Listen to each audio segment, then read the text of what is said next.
तर रामकृष्ण हरी मंडळी, तर खांद्यावर काय घेऊन चालला माणसाला?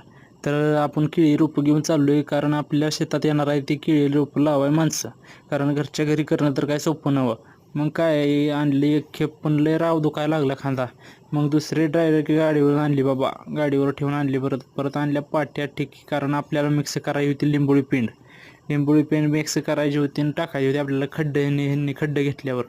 पण काय ह्यांचं मोजून मापून काय चालू होतं, कारण ही एक लेवलमध्ये सगळे रोपं लावतात ना. हे आपण लावली की पुढं मागं होणार आहे, ही फिक्सच आहे. म्हणून ह्यांच्याकडून रोपं लावून घेतली आपण. मग काय ह्यांनी दोरी बिरी लावून खड्डा असं बघितलं ते, ह्या खड्ड्यात आपल्याला टाकायची लिंबोळी टाकली म्हणजे आपली रोपं चांगली येतील ना, चांगली तजेलदार. त्यांना पहिल्यांदाच खात मिळतंय लगेच.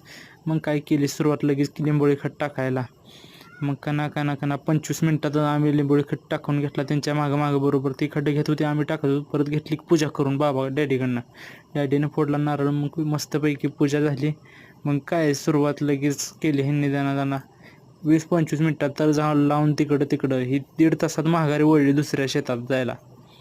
तिकडे त्यांना 2-2.5 हजार रोपं लावायची. परत पंढरपूरला गेलो, कारण बाबाला सोडायचं होतं आपल्याला अकलूजच्या इष्टीत, कारण बाबा आलं तर महिन्याच्या वारीला. मग काय बाबाला बसवलं इष्टीमध्ये, आलो घरी. तर इथं काही बार्लीची गाडी अडकलेली, ही बार्लीच म्हणतात ना. मग काय बघा व्ह्यू कसा